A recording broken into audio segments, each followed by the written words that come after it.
Assalamualaikum warahmatullahi wabarakatuh. Yang terhormat kepada Bapak Mulanto selaku dosen pembimbing mata kuliah perilaku organisasi.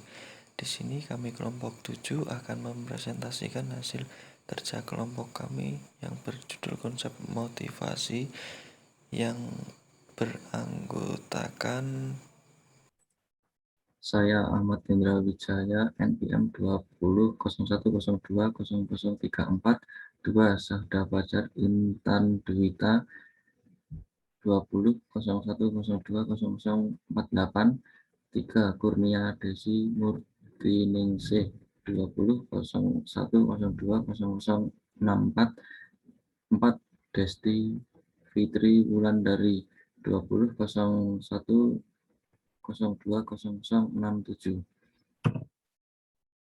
Definisi motivasi. Motivasi merupakan sebuah proses yang menjelaskan mengenai kekuatan, arah, dan kekuatan seseorang dalam upaya untuk mencapai tujuan. Motivasi memiliki 3 elemen utama, yaitu 1. Kekuatan, intensity, menggambarkan seberapa kerasnya seseorang dalam berusaha. 2. Arahan, direction, mempertimbangkan mutu upaya agar sejalan dengan kekuatannya. 3. Kekuatan, persistence, kekuatan mengukur berapa lama seseorang dapat mempertahankan upayanya. Teori-teori awal mengenai motivasi. Teori hierarki kebutuhan. Teori motivasi terbaik yang diketahui adalah teori hierarki kebutuhan dari Abraham Maslow. Maslow membuat hipotesis bahwa di dalam setiap manusia terdapat hierarki 5 kebutuhan, yaitu 1. Fisiologis. Fisiologis merupakan kebutuhan manusia seperti kelaparan, kehausan, tempat perlindungan, dan kebutuhan fisik lainnya. Kedua, rasa aman.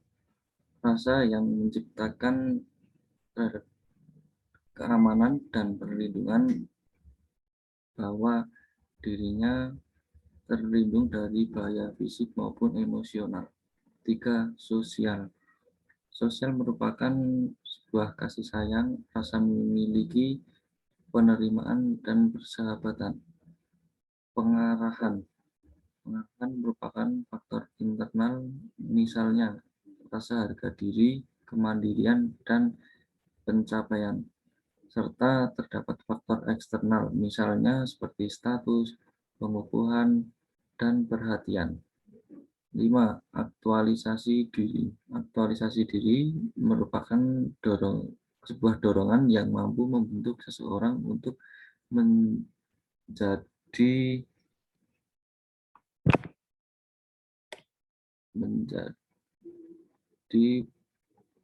untuk mencapai potensi yang kita miliki dan untuk pemenuhan diri sendiri. Maslow memisahkan 5 kebutuhan ke dalam urutan yang lebih tinggi dan yang lebih rendah. Kebutuhan fisiologis dan rasa aman adalah urutan kebutuhan yang lebih rendah, lower underneath. Sedangkan sosial, penghargaan, dan aktualisasi diri adalah urutan kebutuhan yang lebih tinggi, high order need. Urutan kebutuhan yang lebih tinggi dipenuhi secara internal di dalam diri seseorang, sedangkan urutan kebutuhan yang lebih rendah sebagian besar akan dipusatkan secara eksternal dengan imbalan, misal gaji, kontrak, serikat, dan kedudukan tetap. Teori X dan teori Z.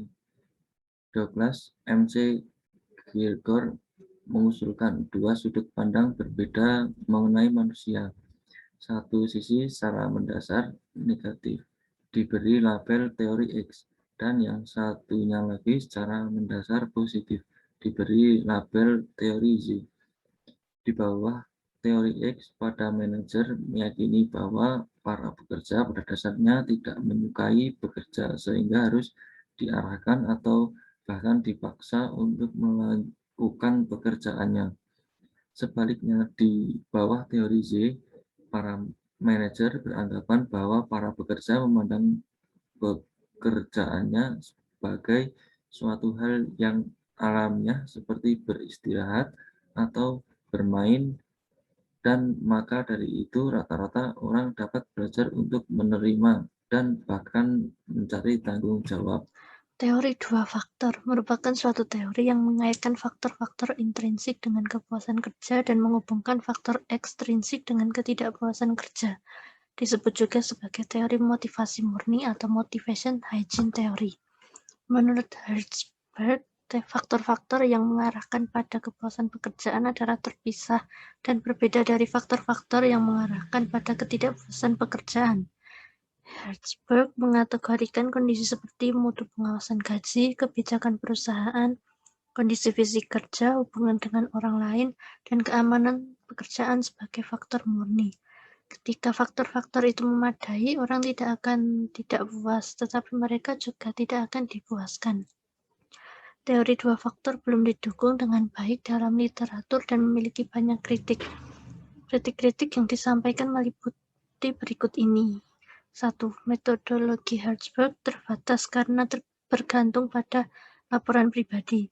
2. Keandalan metodologi Hertzberg dipertanyakan. 3. Tidak keseluruhan ukuran kepuasan dimanfaatkan. 4. Hertzberg berpendapat bahwa terdapat hubungan antara kepuasan dan produktivitas. Teori kebutuhan McClelland. Teori kebutuhan McClelland dikembangkan oleh David McClelland dan rekan-rekannya. Dia melihat pada 3 kebutuhan. 1. Kebutuhan akan pencapaian adalah dorongan untuk berprestasi, untuk pencapaian yang berhubungan dengan serangkaian standar. 2. Kebutuhan akan kekuasaan adalah kebutuhan untuk membuat orang lain berperilaku dengan cara yang tidak akan dilakukan tanpa dirinya. 3. Kebutuhan akan afiliasi adalah keinginan untuk hubungan yang penuh persahabatan dan interpersonal yang dekat. Teori-teori kontemporer mengenai motivasi. Teori penentuan nasib sendiri. Teori ini berpendapat bahwa orang-orang lebih suka jika merasakan memiliki kontrol atas tindakan mereka sehingga segala hal yang menjadikan tugas yang sebelumnya dinikmati berubah menjadi sebuah kewajiban daripada aktivitas yang dipilih dengan bebas akan meruntuhkan motivasi. Banyak riset mengenai teori penentuan nasib sendiri dalam perilaku kognitif telah memfokuskan pada teori evaluasi kognitif yang mana mengemukakan hipotesis bahwa imbalan secara ekstrinsik akan mengurangi ketertarikan secara intrinsik atas tugas. Keterlibatan pada pekerjaan. Salah satu kuncinya adalah keadaan yang mana pekerja meyakini manfaat untuk terlibat dengan pekerjaan. Hal ini sebagian ditentukan oleh karakteristik pekerjaan dan akses pada sumber daya yang memadai untuk dapat bekerja secara efektif. Faktor lainnya adalah kesesuaian antara nilai perorangan dengan nilai organisasi. Perilaku kepemimpinan yang menginspirasi para pekerja terhadap semangat misi yang lebih tinggi juga dapat meningkatkan keterlibatan pekerjaannya. Salah satu kritik mengenai keterlibatan adalah bahwa konsepnya sebagian berlebih-lebihan dengan perilaku pekerjaan seperti kepuasan atau stres. Keterlibatan juga memprediksikan hasil kerja yang penting lebih baik daripada sikap pekerjaan tradisional. Kritikan lainnya menyatakan bahwa terdapat sisi gelap pada keterlibatan sebagaimana yang dibuktikan dengan hubungan positif di antara keterlibatan dengan konflik keluarga pekerjaan. Teori penetapan tujuan.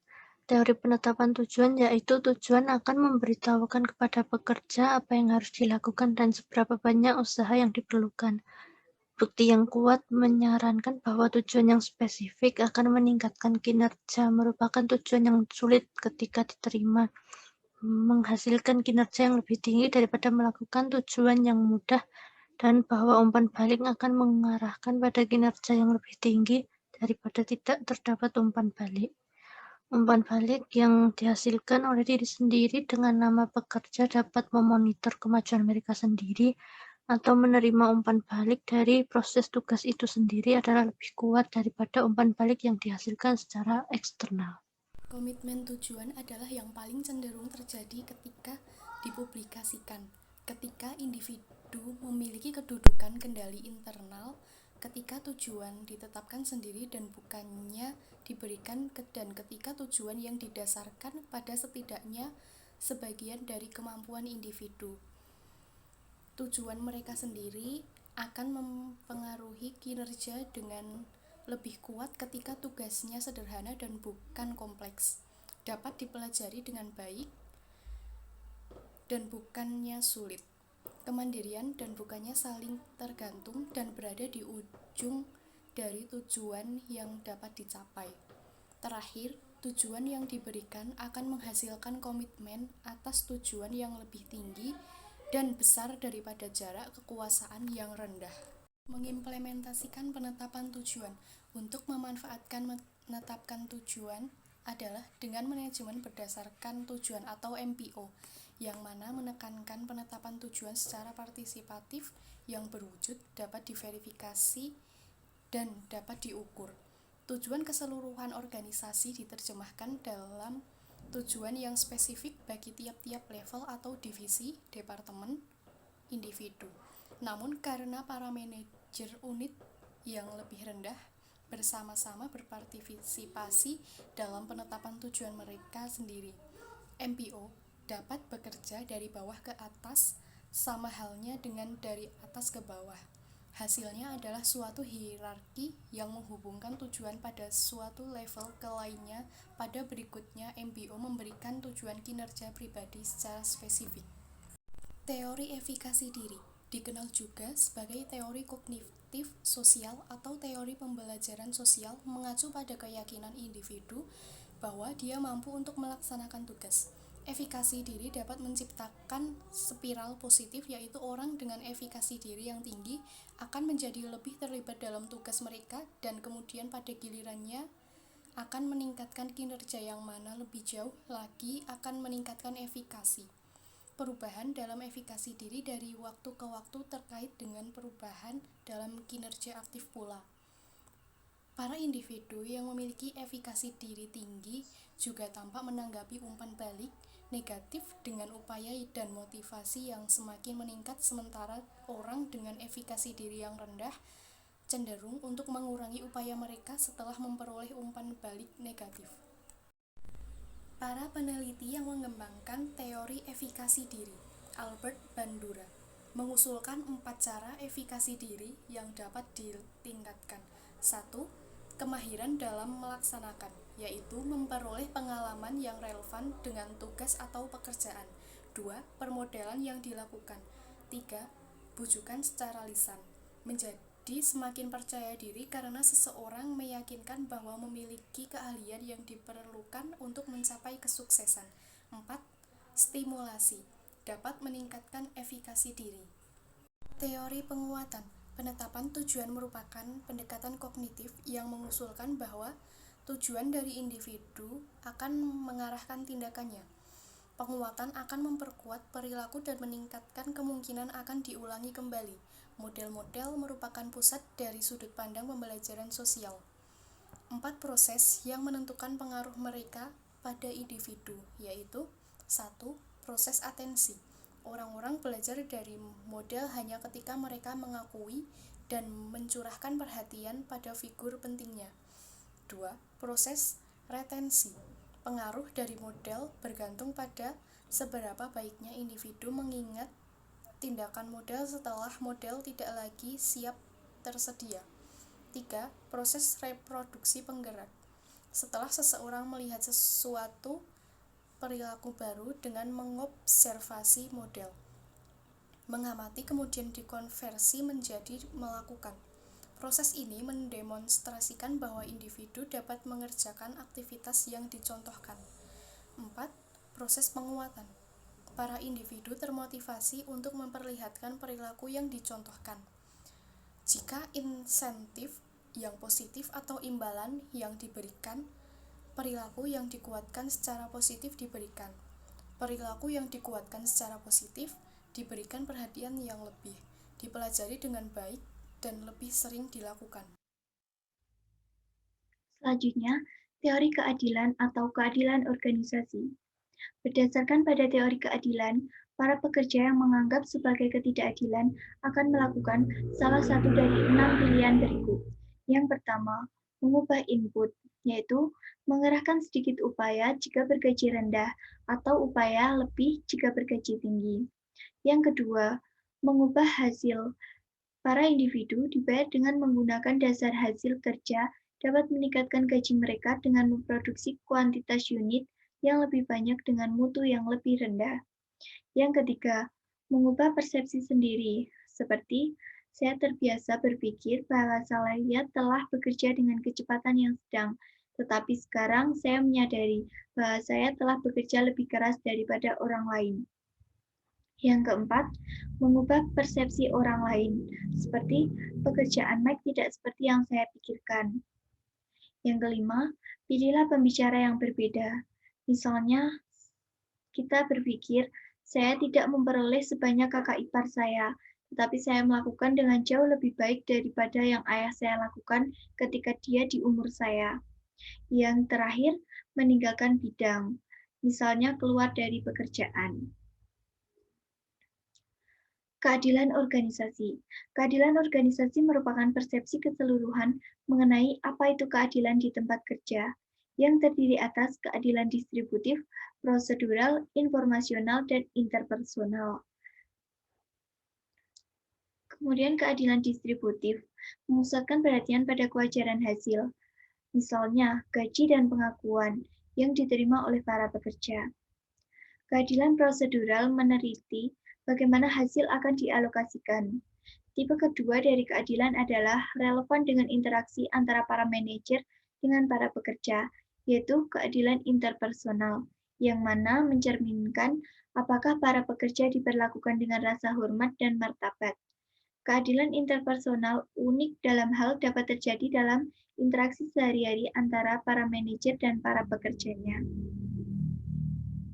Selanjutnya, teori ekspektansi. Teori ekspektansi merupakan teori yang menyatakan bahwa kekuatan kecenderungan kita untuk bertindak dengan cara tertentu bergantung pada kekuatan ekspektansi kita mengenai hasil yang diberikan dan ketertarikannya. Dalam hal yang lebih praktis, para pekerja akan mengarahkan pada penilaian kinerja yang baik, yang mana penilaian yang baik akan mengarahkan pada imbalan organisasi, misalnya peningkatan gaji dan imbalan secara intrinsik, bahwa imbalan memuaskan tujuan pribadi para pekerjanya. Teori ini memusatkan perhatian pada 3 hubungan, antara lain, yang pertama, hubungan upaya kinerja. Probabilitas dirasakan oleh individu yang mengerahkan sejumlah upaya yang diberikan akan mengarahkan pada kinerja. Yang kedua, hubungan kinerja ambalan. Keadaan yang mana individu meyakini untuk melaksanakan pada suatu tingkat tertentu akan mengarahkan pada pencapaian hasil yang diinginkan. Yang terakhir, hubungan imbalan tujuan pribadi. Keadilan yang mana imbalan organisasional akan memuaskan tujuan pribadi individu atau kebutuhan dan ketertarikan atau imbalan yang potensial tersebut bagi individu. Mengintegrasikan teori-teori motivasi kontemporer.